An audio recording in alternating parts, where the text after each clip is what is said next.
avec cette parole, j'aimerais d'abord que chacun de nous comprenne le contexte dans lequel nous nous trouvons. Nous sommes dans le contexte de la dédicace, si vous voulez, la consécration de l'année 2026 au Seigneur. Et je sais que chacun de nous sait que lorsque nous parlons de la dédicace ou de la consécration, la parole de Dieu nous amène à comprendre que c'est une manière pour nous de dédier à Dieu ce que nous voulons lui dédier. Nous voulons donc remettre à Dieu, si vous voulez, l'année 2026, pour que lui en soit le maître des temps et des circonstances comme il est, mais aussi pour qu'il prenne la paternité de toute cette année.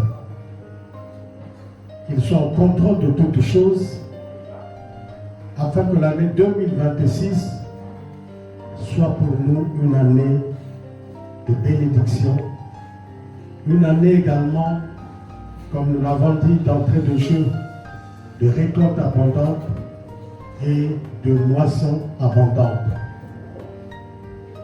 Bien, mais lorsque nous parlons de la consécration de la dédicace, je n'ai pas envie de m'éternuer là, parce que vous le savez déjà, à tout moment nous consacrons les années au Seigneur. Tout ce que je veux réellement te dire, c'est que quand on parle de la dédicace ou de la consécration, n'oublie pas qu'on peut consacrer à Dieu toutes choses. On peut lui consacrer le sabbat. Vous savez que le sabbat était consacré à Dieu. On peut lui consacrer également des serviteurs. Les Lévites ont été consacrés à Dieu. On peut lui consacrer une maison. Quand je parle de consécration, je parle de dédicace. On peut lui consacrer également la dîme. On peut également lui consacrer toute sa vie. Dans la parole de Dieu, dans le livre de Lévitique, on nous parle des Naziréens. Les Naziréens, c'est des gens qui consacrent toute leur vie au Seigneur. Et lorsqu'ils la consacrent au Seigneur, la parole de Dieu nous dit qu'il ne se rase jamais, ni la tête, ni la barbe. Tu ne peux pas te raser. C'est ça le Naziréen. On peut lui consacrer également l'or et l'argent. Et donc, chacun de nous doit comprendre que la consécration est l'acte par lequel une personne ou un objet sont mis à part pour une œuvre sacrée. C'est ça la consécration. Et donc, lorsque nous remettons à Dieu la chose pour cette année, sachez-le que 2026 devient pour nous sacré. Et ce qui est sacré est consacré. Ce qui est consacré est sacré. On peut nous consacrer les premiers-nés. Vous avez même constaté que dans la plupart des versets que j'ai pris, le Seigneur a beaucoup parlé des premiers-nés. Voilà pourquoi vous constaterez que nous, on ne baptise pas les bébés, mais on les consacre à Dieu, on les présente au Seigneur. Amen. Ok. Donc, rapidement, je vais simplement faire la lecture pour certains versets par rapport à ce que j'ai lu. Et nous allons regarder, si vous voulez, dans cette consécration-là, comment nous allons fonctionner.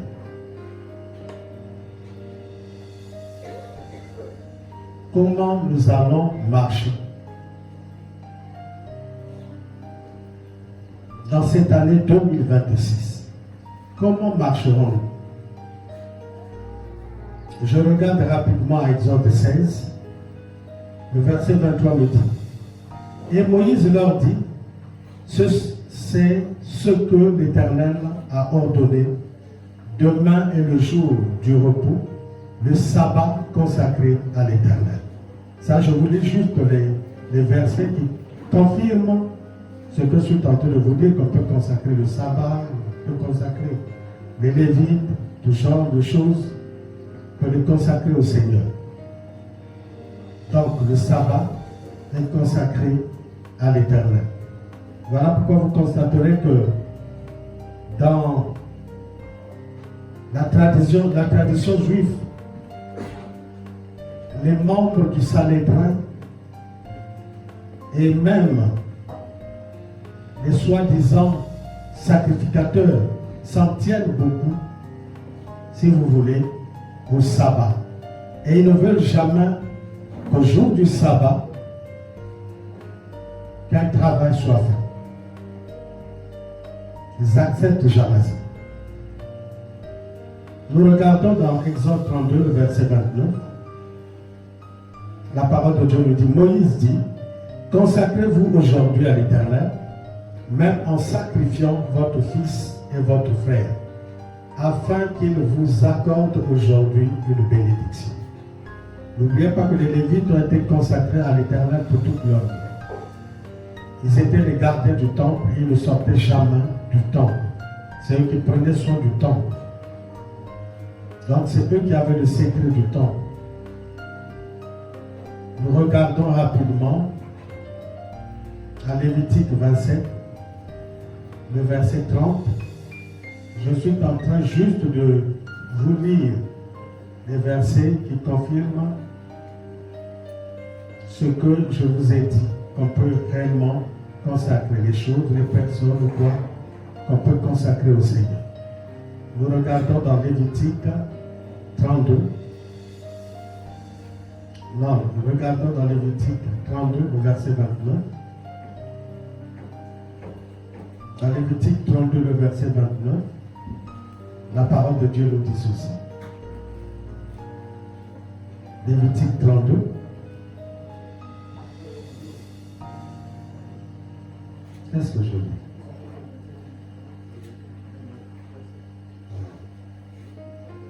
Lévitique 27, le verset 30. Toute dîme de la terre, soit des récoltes de la terre, soit du fruit des arbres, appartient à l'Éternel. C'est une chose consacrée à l'Éternel. Donc, je suis en train de vous lire ces textes-là pour que vous le compreniez mieux. Et dans Nombre 6, le verset 2,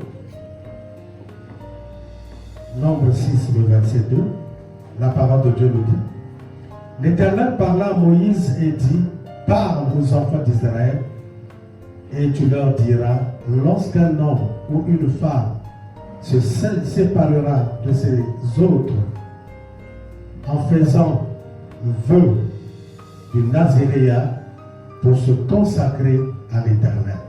Ici, on nous parle de la parole qui parle du Naziréat. Je vous ai dit, le Naziréat, c'est effectivement, si vous voulez,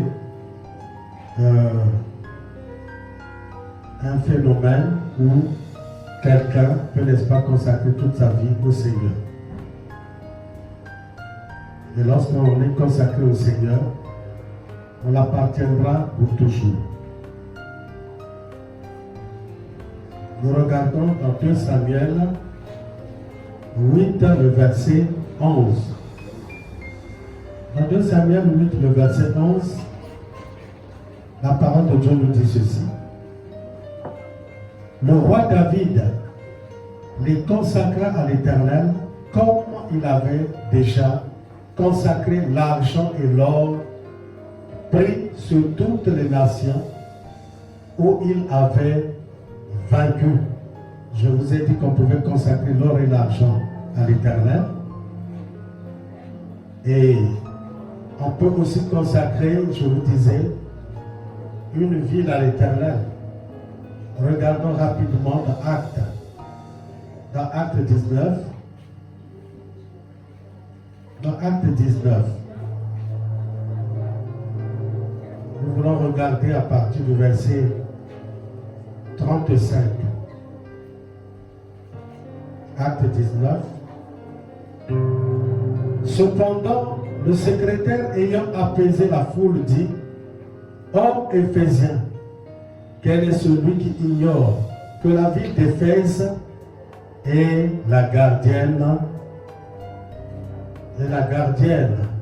du temple de la grande Diane et de son simulacre tombé du ciel.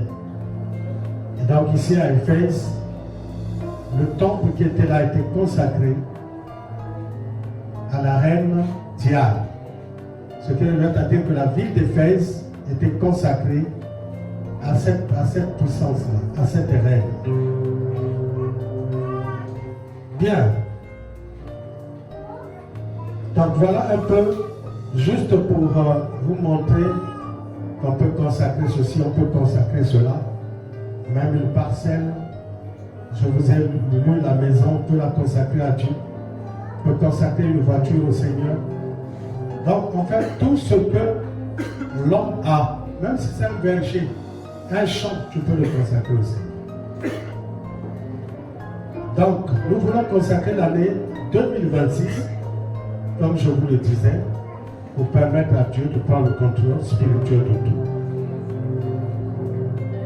Afin qu'il soit le seul gestionnaire, le seul gérant de cette année. Nous serons en partenariat avec lui dans la gestion de cette année. Et dans tous les projets, les plans, les dessins, les programmes que chacun peut, n'est-ce pas, avoir devers lui.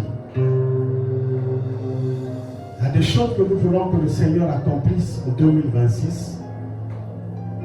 Mais ces choses-là s'accompliront aussi longtemps que nous avons consacré l'année à l'Éternel.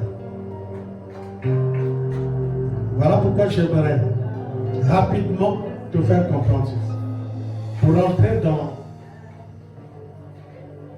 la manifestation ou encore le fonctionnement que nous aurons en 2026. Du point de vue de la numérologie, 2026 est regardé. Quand je prends 2026, j'ai avec moi 2, plus 0, c'est toujours à 2. 2 de 26, ça fait 4. 4 plus 6, ça fait 10. Donc 1, 10 c'est 1, 0. Et donc ici le chiffre qui apparaît, c'est le chiffre 1, qui est le chiffre de l'unité. Je ne sais pas si je me suis fait comprendre. Je suis dans la numérologie. 2026 nous donne le chiffre 1. C'est-à-dire quand tu prends 2 plus 0, c'est 0, et pardon, c'est 2. Et après vient 2 de 26. Donc 2 plus 2, ça fait 4. Plus 6, ça fait 10. Et 1 plus 0, c'est 1. Et donc ça nous donne le chiffre 1. Le chiffre 1 est le chiffre de l'unité. Ça veut dire quoi? Ça veut dire que nous allons consacrer l'année 2026 au Seigneur, mais nous allons marcher selon, si vous voulez, la révélation de l'unité. Donc nous allons marcher selon ce protocole-là de l'unité. N'oubliez pas que lorsqu'on parle de l'unité, du point de vue, si vous voulez, de ce que le dictionnaire nous donne comme signification, on nous dit que l'unité, c'est le caractère de ce qui est unique. C'est la conformité, c'est l'identité. C'est le caractère de ce qui n'est pas partagé, ou qui n'est pas en partie, ou qui ne peut être divisé. L'unité, c'est l'état de ce qui forme un tout fonctionnel. Voilà pourquoi vous constaterez qu'en lisant Éphésiens 4, le verset 3, le Seigneur par l'entremise effectivement de l'apôtre Paul, nous amène à conserver l'unité d'esprit et de la foi. Il nous appelle également à conserver, si vous voulez, l'unité de l'esprit par le lien de la paix. Parce que n'oubliez pas que lorsque vous cultivez, vous exercez l'unité, alors vous constaterez effectivement que au milieu de vous, que ce soit dans vos foyers, vos familles, même dans la nation, il n'y aura pas de division, il n'y aura pas de querelle, il n'y aura pas de scission, de désunion, de séparation, il n'y aura pas de divorce, il n'y en aura pas. Lorsqu'on parle de l'unité, à la base de l'unité, nous avons l'amour. À la base de l'unité, nous avons la paix. Là où il y a l'unité, il y a l'amour. Là où il y a l'unité, il y a la paix. Et donc, l'unité, c'est un protocole qui est très important pour nous en tant qu'Église.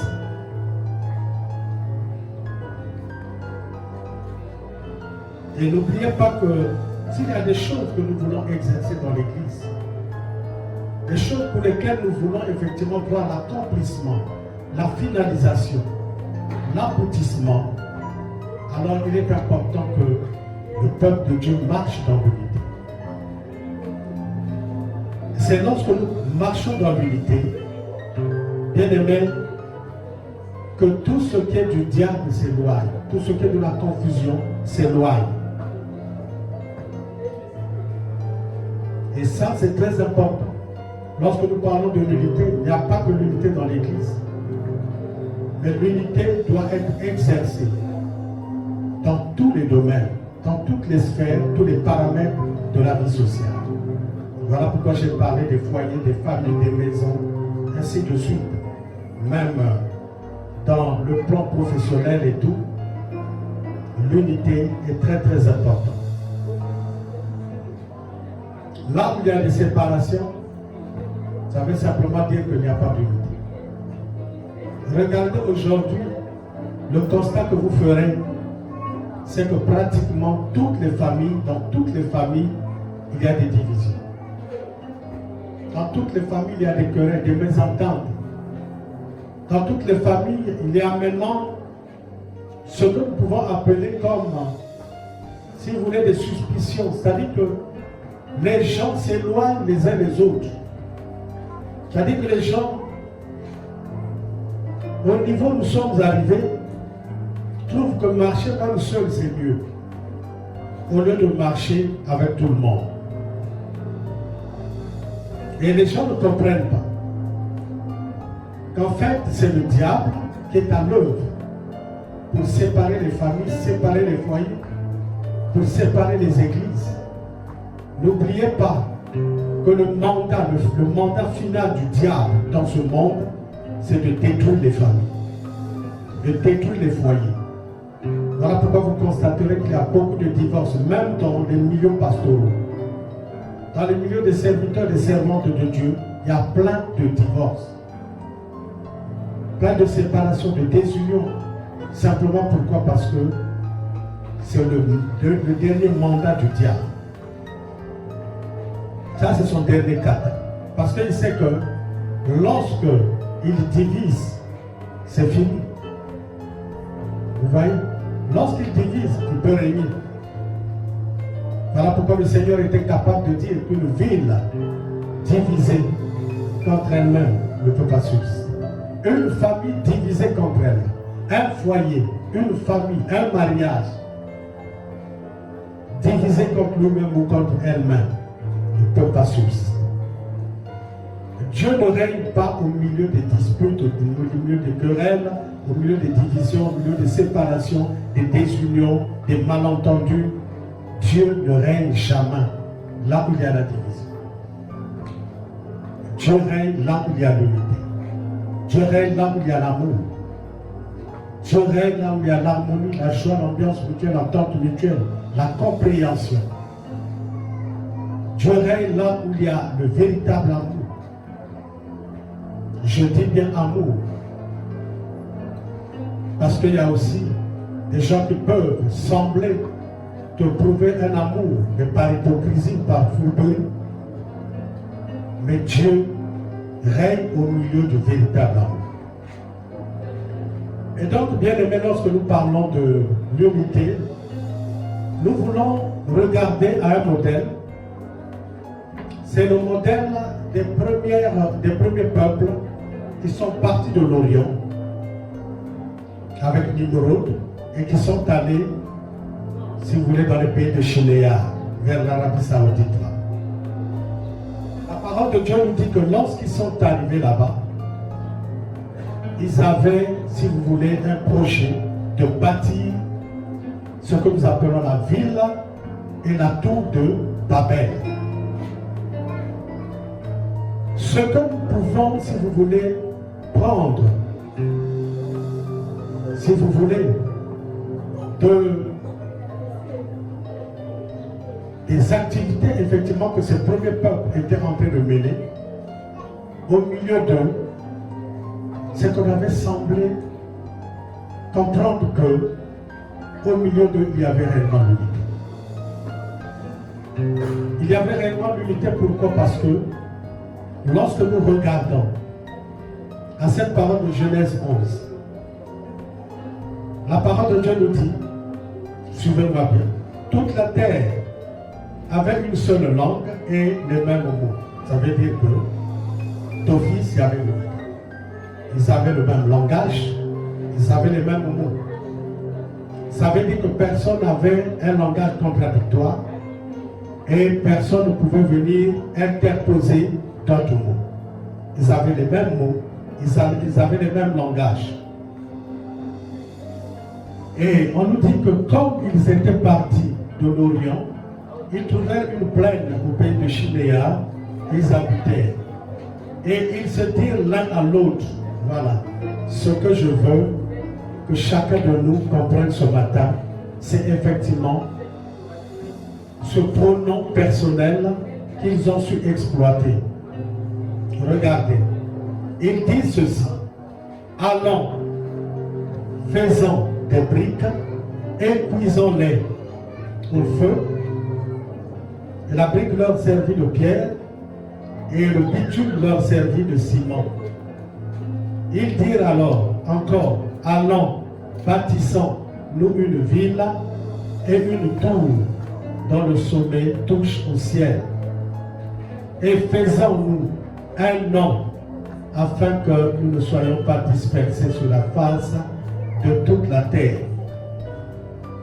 Le verset 5, l'Éternel descendit pour voir la ville et la tour que bâtissaient les fils des hommes.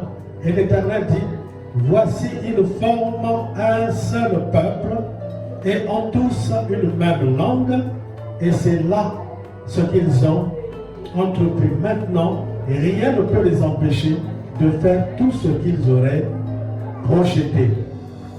Et c'est là où Dieu maintenant descend. Quand il descend, il dit: allons, descendons, et là, confondons leur langage.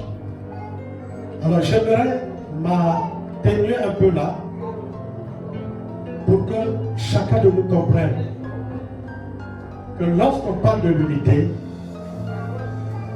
il y a un pronom personnel qui ne doit pas être prononcé, c'est le je. C'est le je.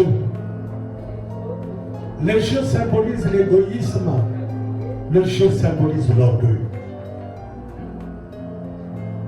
Mais lorsque vous constatez le langage des premiers peuples qui sont partis à Shinéar, vous constaterez qu'ils ont utilisé le pronom personnel nous.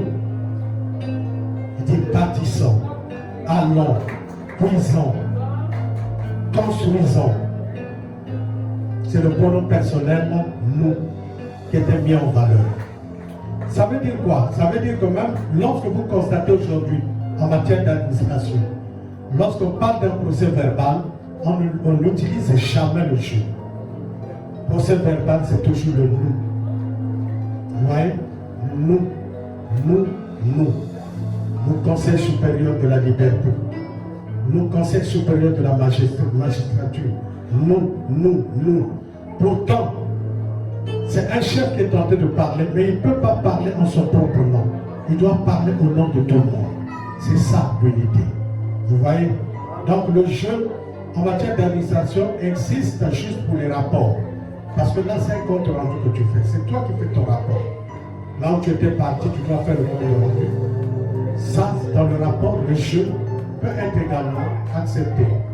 J'ai l'honneur de vous rendre compte de. Ça, c'est toi qui rends compte. Vous voyez?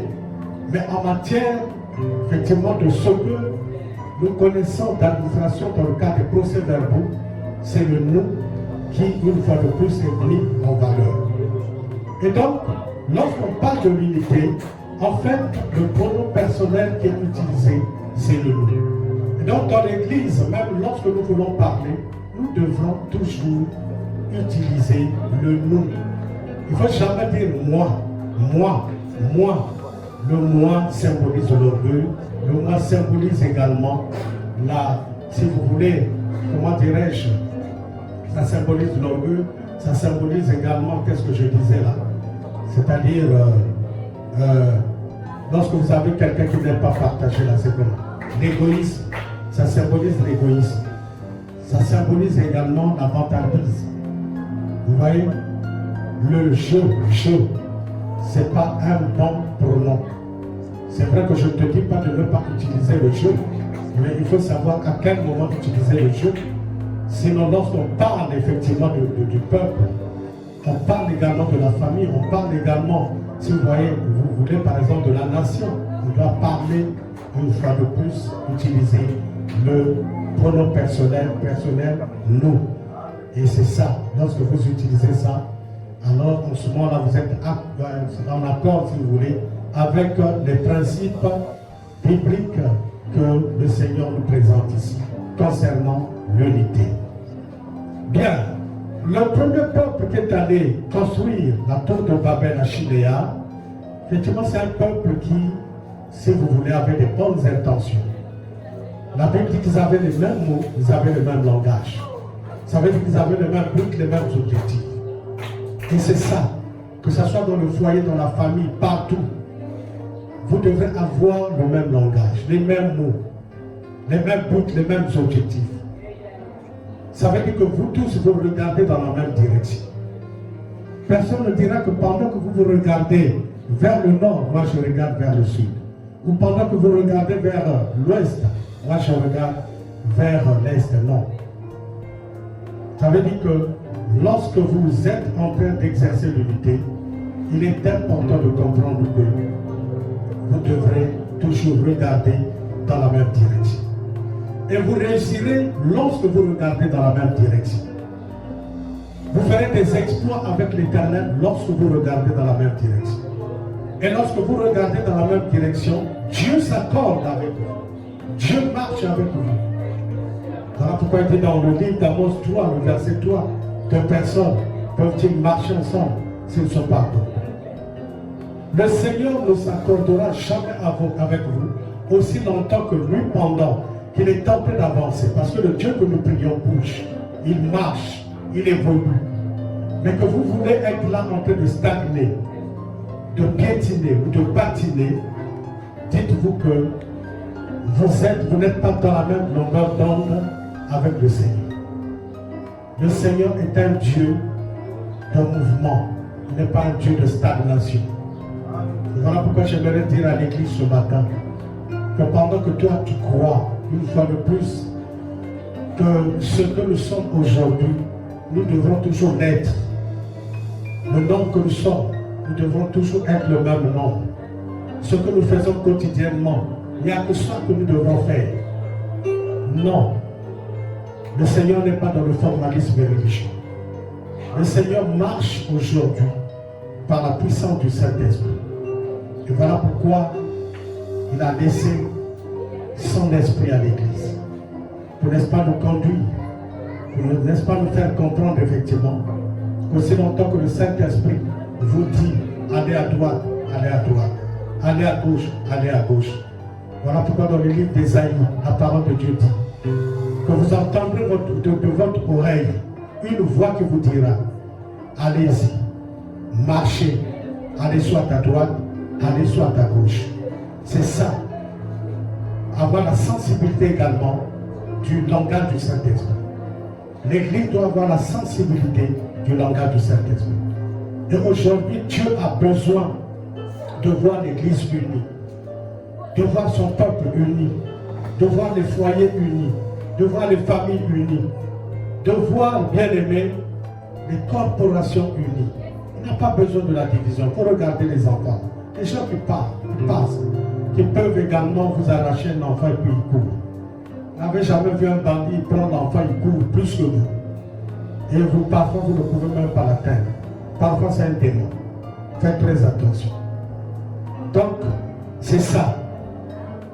Le premier peuple qui est allé à Shinéa avec Nimrod comme leader, ce modèle-là, les principes sont bons.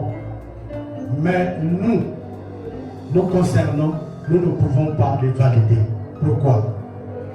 Nous prenons juste le bon côté, vous voyez, qu'ils ont exploité concernant ce que je viens de vous expliquer. C'est-à-dire que la valorisation du pronom personnel, nous, qui symbolise l'unité. Vous voyez, qui symbolise l'amour. Mais nous ne validons pas ce qu'ils étaient en train de faire. Pourquoi? Parce que le fondement était mauvais. Leurs intentions étaient mauvaises. Parce que pour eux, ils étaient en train de bâtir la ville de Babel et de bâtir la tour pour que la tour atteigne les sommités du ciel. Ça veut dire que c'est des gens qui étaient en train, si vous voulez, comme de vouloir combattre Dieu, s'opposer à Dieu, de vouloir dire à Dieu que oui, toi tu es Dieu, tu as créé les cieux et la terre, mais nous aussi on est capable de bâtir des tours qui peuvent atteindre également le ciel. Vous voyez? Et voilà pourquoi le Seigneur dit, tel que je les vois, aussi longtemps qu'ils ont le même langage, les mêmes mots, ils ont le même but, alors ce qu'ils feront, leur réussiront. Ce que nous devons faire, c'est quoi? Descendons. Ça, c'est Dieu qui dit. Ça, c'est son conseil qui parle. Quand Dieu dit dans toute la parole, descendons, faisons, c'est le conseil. Là, il invite son conseil maintenant de se réunir pour, n'est-ce pas, accomplir ce qu'il veut accomplir. Vous voyez, la Bible dit, le Seigneur est descendu dans son conseil et il a confondu Nimrod, ce peuple-là, qui est en train de bâtir la ville et la tour de Babel. Voilà pourquoi Babel, une fois de plus, c'est expliqué comme étant la confusion. Lorsqu'on parle de Babel, c'est la confusion. Lorsqu'on parle de Shinéa, c'est la confusion. Vous voyez? Et donc, quand on vous parle de Babel, c'est la confusion. C'est la honte, le pauvre. C'est la confusion. Dieu avait confondu ce peuple-là. Et voilà pourquoi, si vous voulez, la terre pouvait maintenant être remplie. Parce que ce peuple-là, en bâtissant, ils étaient en train de vouloir s'opposer au plan de Dieu qui disait, comme il le dit dans Genèse 1, le verset 26, il dit, soyez féconds, multipliez, remplissez la terre. Mais ce peuple-là était en train de vouloir, si vous voulez, comment bloquer ce processus, bloquer ce plan-là. Il ne voulait pas que ce plan-là, divin, s'accomplisse sur terre. Que les peuples ne puissent pas remplir la terre. Et donc, ils devraient seulement vivre à Shinéa. Vous voyez, ils devraient occuper la ville, ils devraient occuper également la tour. Ils étaient en train de s'opposer au plan de Dieu. Voilà pourquoi, mon frère, ma soeur, dans ce que tu fais, parfois pose-toi la question de savoir, est-ce que ce que je fais, je ne me pose pas le plan de Dieu? Je ne me pose pas ce que Dieu veut, que je dois réellement faire. Est-ce que je ne me pose pas? Parce qu'il y a beaucoup de choses que nous faisons, mais où nous nous opposons à Dieu.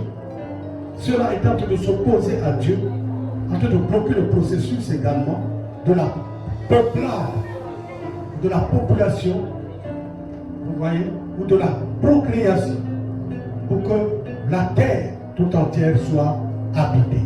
Eux, ils ne voulaient pas de ça. C'est là où nous disons que les principes qu'ils avaient posés, qui sont les principes effectivement d'unité, sont bons. Mais le fondement et les intentions sont mauvaises. Voilà pourquoi nous prenons le bon côté. On prend les principes, c'est vrai, mais leur fondement, on rejette. Leurs mauvaises intentions, on les rejette aussi. Et c'est ça, mon frère, ma soeur, que tu dois comprendre. Parce que lorsqu'on parle de l'unité, alors il y a quelque chose que nous voulons regarder.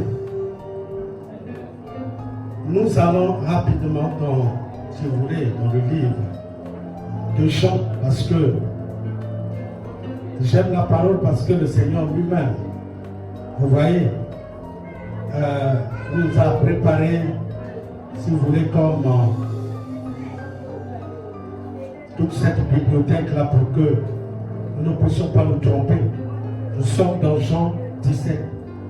Jean 17 nous parle de la prière sacerdotale du Seigneur avant qu'il ne soit vivant. Alors nous voulons regarder rapidement à partir du verset 16. La parole de Dieu nous dit, dans le verset 15, je ne te prie pas de les ôter. Le Seigneur nous parle de l'unité. Il parle d'abord de l'unité, de sa propre unité avec le Père.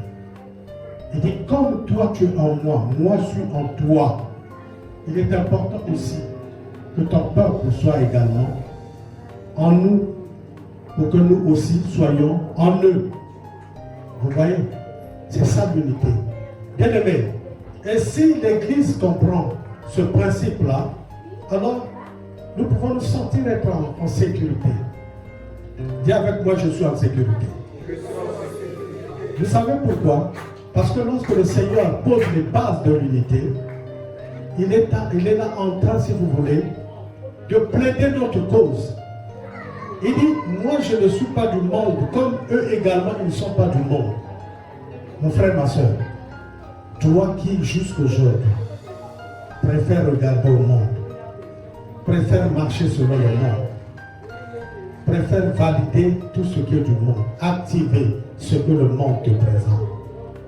La parole de Dieu te dit, que le Seigneur lui-même dit, que de la même manière que moi je ne suis pas du monde, eux également ne sont pas du monde. Ils parlent de nous, ils parlent de l'Église. Vous voyez, ils ne sont pas du monde. Vous voyez, et comment moi je me sanctifie pour eux, il est important également que eux soient sanctifiés. Voilà pourquoi, mon frère et ma soeur, si le Seigneur lui-même se sanctifie pour nous, il sera saint pour son Église, saint pour toi et moi. N'oublie pas également que toi, ce que tu dois également faire, c'est de te sanctifier également pour les frères et sœurs. Sanctifie-toi pour l'Église. Sanctifie-toi pour ton foyer. Sanctifie-toi pour ta famille. Voilà pourquoi il est important, même lorsque tu pries, il est toujours important que quand tu demandes pardon, ne t'arrête pas seulement à demander pardon pour toi-même. Ne t'arrête pas seulement à confesser tes péchés pour toi-même. Tu dois demander pardon également pour l'Église, pour les frères et sœurs de l'Église. C'est très important. Il y a même des moments comme ça où tu peux demander pardon pour les péchés de tes ancêtres, de tes aïeux, les péchés de tes grands-parents, tes parents. Très important, lorsque le Saint-Esprit te révèle cela, il faut le faire. Vous voyez, ça veut dire que le Seigneur était en train de plaider notre cause devant Dieu. Il dit de la même manière que je me sanctifie pour eux, il est important que eux soient sanctifiés. Ainsi, il y a quelqu'un ce matin qui se sent être sanctifié. Amen. Amen. Celui qui te sanctifie s'appelle Jésus-Christ de Nazareth. C'est lui qui t'a acheté. C'est lui qui t'a pris dans la boue du péché. Il t'a racheté. Il t'a amené à recevoir sa vie. Il t'a amené à devenir enfant de Dieu. La Bible te dit que celui qui a le Fils a la vie. Celui qui n'a pas le Fils n'a pas la vie. Bien aimé, c'est une grâce particulière que le Seigneur nous fait. Et j'aime le Seigneur lorsqu'il dit qu'il faudrait qu'eux également soient un, comme toi et moi nous sommes un. Afin que moi en toi et toi en moi, et nous en eux et eux en nous. Oh là là! S'il y a quelqu'un qui comprend cela, je crois qu'il pouvait acclamer le Seigneur parce que, regardez, si vous voulez, de mettre en place une équation très très importante. Vous voyez? Lui, il est un avec papa. Papa est un avec lui. Ça veut dire que le Seigneur est en papa. Un peu cette cohésion, voilà cette harmonie-là que le Seigneur est tenté de nous faire comprendre. Il est tenté de nous mettre devant sur une plateforme d'intention du Seigneur lui-même. Et nous comprenons que les véritables intentions concernant l'unité, c'est les intentions du Seigneur lui-même. Et voilà pourquoi j'aimerais te dire ceci. Il faudrait que tes intentions soient toujours bonnes envers les frères et les sœurs. Il faudrait que tes intentions soient toujours bonnes envers également ta femme, envers ton mari. Tes intentions soient toujours bonnes également envers tes enfants, envers ta famille, envers ton foyer, envers les frères et sœurs du quartier, envers les voisins. Ce ne sont pas nos ennemis. Au contraire, nous devons leur prouver notre amour. Parce que les gens comprendront effectivement que lorsque nous les aimons, ils seront capables également, si vous voulez, de venir là où nous sommes. Lorsqu'ils comprendront qu'on les aime, ils seront contents également de chercher notre Dieu. Mais lorsqu'ils constateront qu'on est tenté de les repousser, de les rejeter, eux également vont s'éloigner. Donc voilà pourquoi j'aimerais que tu comprennes. Lorsqu'on parle de l'unité, nous devons en tant que peuple de Dieu avoir le même langage, avoir une même voix, avoir les mêmes buts, les mêmes objectifs. Nous devrons tous regarder dans la même direction. Si Dieu nous a pris de l'Égypte pour, n'est-ce pas, nous amener dans la Jérusalem céleste, c'est-à-dire dans le paradis, alors il faudrait que tu comprennes qu'aujourd'hui, toute notre vie doit être focalisée sur le paradis. Voilà pourquoi je te rappelle que tu es en plein voyage, tu es en pleine marche. Ne t'arrête pas, ne stagne pas. Le Dieu que nous prions bouge, il marche. Pendant que toi tu te dis, bon, je crois que là où je suis, Dieu est là. Parfois Dieu est déjà au-delà, au-delà de la ville de You. Toi tu es encore ici. Le temps de le rattraper, tu n'arriveras pas. Lui, il est Dieu. Vous voyez? La parole de Dieu nous dit également que sa puissance couvre tout le ciel, couvre toute la terre. Toi, tu pourras l'atteindre, tu pourras n'est-ce pas, le joindre. Si tu es en retard, tu es en retard. Le Seigneur n'a pas besoin de retardataire. Le Seigneur veut avoir devant lui un peuple qui, une fois de plus, s'est révélé, inspiré, et qui, de temps en temps, comprend effectivement le mouvement de la marche, le langage de Dieu, par le Saint-Esprit. Et donc, lorsque le Saint-Esprit vous dit unité, c'est unité. Donc, toi, ne ramène pas les choses en arrière. Quand il peut dire non, on a parlé de l'unité, mais moi, avec le frère là, avec la soeur là, on ne peut jamais se parler. Mais toi, on a voulu te descendre en tout cas avec les autres à la vie. Non, c'est pas ça l'unité. Vous voyez, lorsqu'on exerce l'unité, on doit être brisé. Vous voyez, on doit fléchir. On doit être flexible. Si que ça pour Beta m'avait, bien aimé, j'ai toujours dit aux gens, tu peux faire tout ce que tu peux faire, mais tu seras surpris le jour que tu seras devant le Seigneur. Quand le Seigneur te dira, mais toi, la parole que mon fils était en train de te prêcher à tout moment, là, que faisais-tu de cette parole? Vous voyez, tu t'en fous de la parole, tu t'en occupes pas.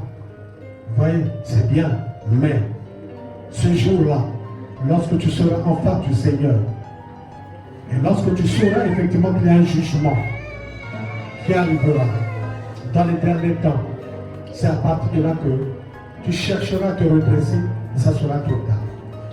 Et donc, pendant que tu écoutes la parole, n'endurcis pas ton cœur. Tu es en train d'écouter la parole, n'endurcis pas ton cœur. C'est le Saint-Esprit qui te parle. Moi, je me suis utilisé comme un simple canard. Je ne suis rien. Je ne suis qu'une monte de terre. Je ne suis que de la poussière. Mais le Seigneur m'utilise pour cela. Et donc, voilà pourquoi, bien aimé, lorsqu'on parle de l'unité, nous avons compris effectivement que même les premiers disciples avaient compris ça. Regardez qu'après que le Seigneur soit enlevé, nous sommes dans le livre de Acte 1, il est enlevé. Avant qu'il ne soit enlevé, il leur donne une promesse. Dans Acte 1, le verset 8, il dit, allez à Jérusalem. Ne sortez pas encore. Allez à Jérusalem. Dans la chambre haute. Allez-y. Cherchez ma face. Allez-y, écoutez ma voix. Parce que vous recevrez une puissance. Le Saint-Esprit survenant sur vous. Et vous serez maintenant à Jérusalem, en Judée, en Samarie, jusqu'aux extrémités des nations. Bien-aimés, ce peuple-là avait écouté le son et capté la fréquence du Seigneur. Alors qu'ils avaient écouté le son, ils ont capté la fréquence. Bien-aimés, ils ne se sont pas éloignés de ce son-là. Ils ne se sont pas éloignés également de cette fréquence. Ils ont gardé le son, ils ont gardé la fréquence.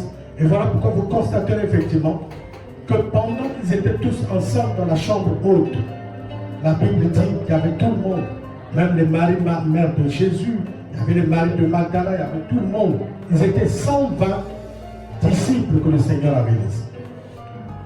La parole de Dieu nous dit que pendant qu'ils étaient tous ensemble, ils étaient surpris, en train de prier, en train de jeûner. Et la Bible dit, ils étaient surpris par un vent impétueux qui a commencé à souffler dans la salle. Quand ce vent-là a commencé à souffler, ils étaient surpris par l'apparition des langues de feu qui sont rentrées dans la salle, en train de se poser sur la tête de chacun des 120. Et la Bible dit que tous à l'instant étaient rentrés du Saint-Esprit. Ils ont commencé à parler des nouvelles langues. Et même ceux qui les écoutaient, bien aimés, étaient surpris de les écouter. Vous voyez, parce que nombreux qui étaient dehors là étaient en train de les écouter, certains dans leur langue maternelle. Vous voyez, c'est très important. Et ce qui a fait la force, c'est parce que, ils avaient l'écoute du Seigneur. Vous voyez, ils ne se sont pas éloignés du protocole que le Seigneur leur avait donné. Il dit, vous irez, restez là, à Jérusalem, ne sortez pas. Vous voyez, et pendant qu'ils étaient là en train de prier, de jeûner, le Saint-Esprit est arrivé.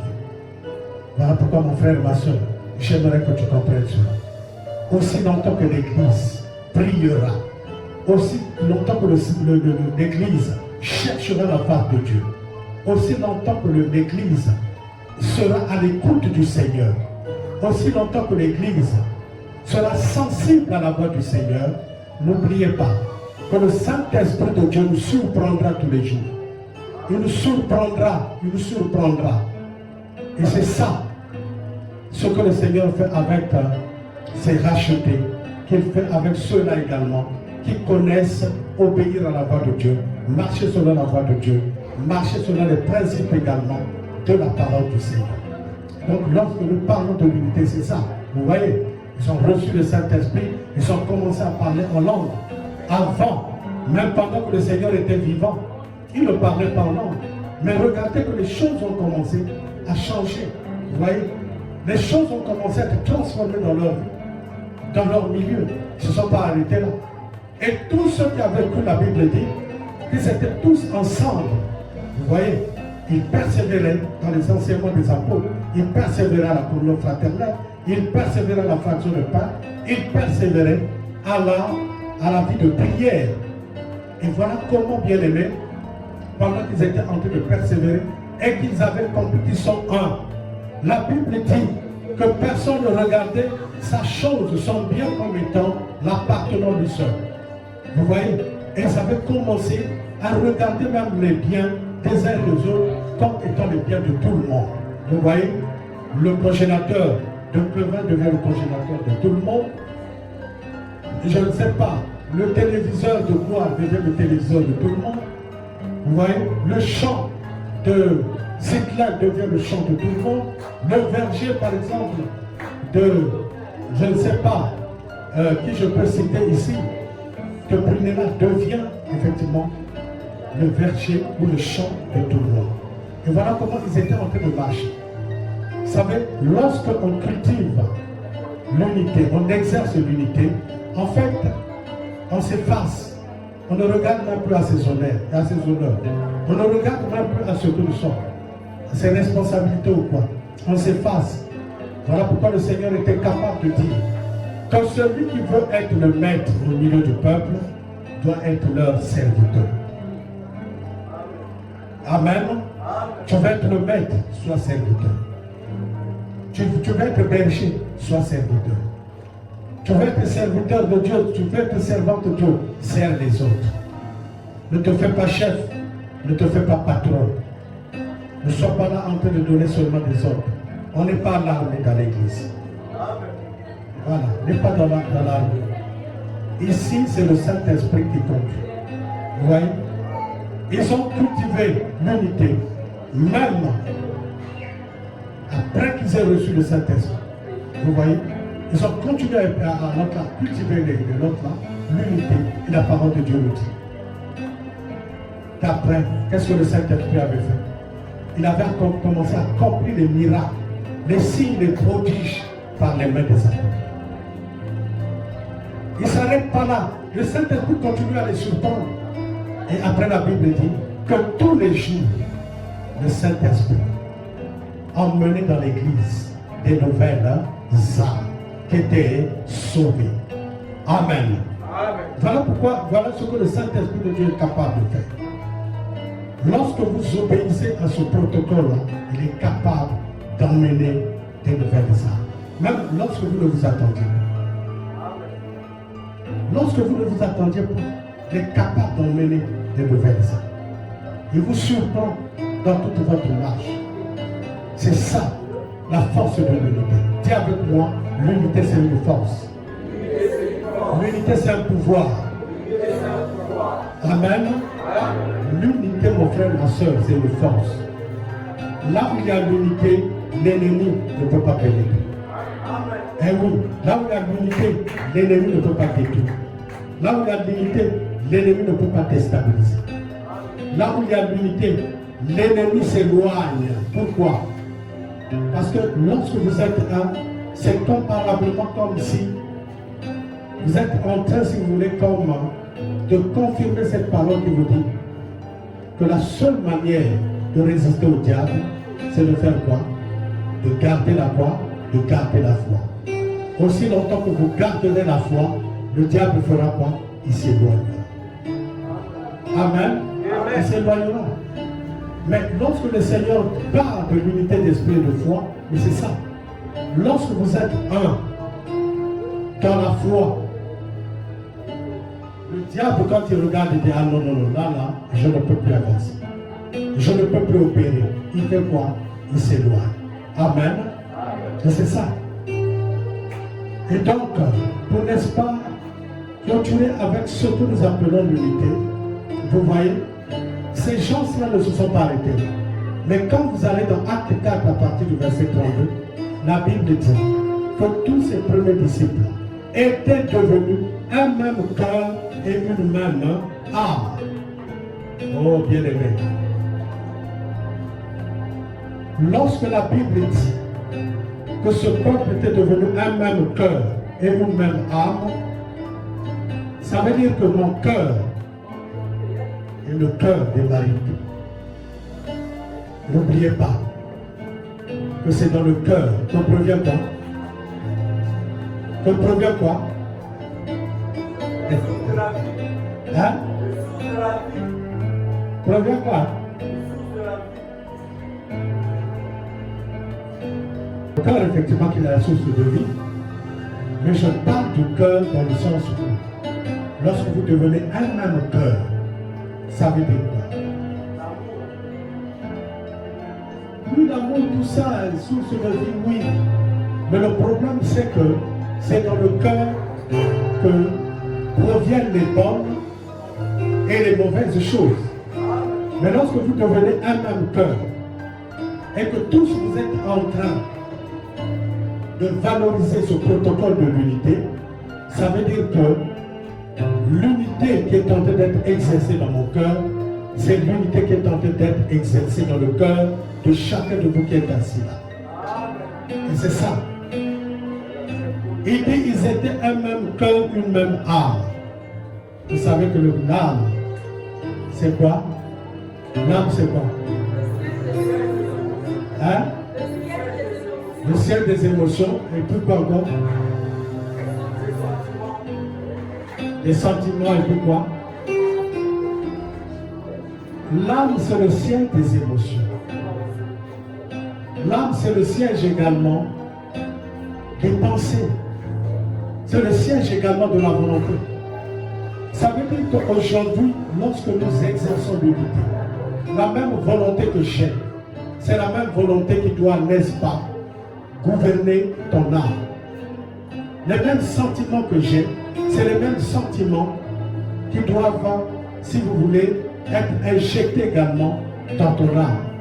Les mêmes pensées que mon âme est en train de libérer, c'est les mêmes pensées qui doivent également impacter ton âme. Voilà ce que ça veut dire. Ils étaient tous un même cœur, une même âme. Ça veut dire que lorsqu'ils se regardaient en frères et sœurs, ils se regardaient, si vous voulez, comment dirais-je, en un même peuple qui ne pouvait jamais se diviser, qui ne pouvait jamais se séparer, qui ne pouvait, bien aimé, pas avoir au sein d'eux des disputes, des querelles, ou encore des mésententes, ou des désunions, ou des divorces. Dans les foyers, il n'y avait pas de divorce. Tous étaient un, aussi longtemps qu'ils étaient un. Comme on le dit en notre langue lingala, Balaki, Bango Nyon Soliboke Moko. Amen. Que Dieu te bénisse. Que Dieu... Il veut que tu sois un acteur de l'unité. Dis à ton frère et à ta soeur, sois un acteur de l'unité. Amen.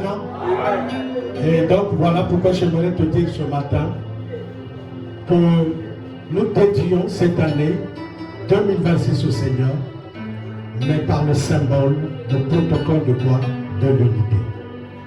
Et donc toute l'année 2026,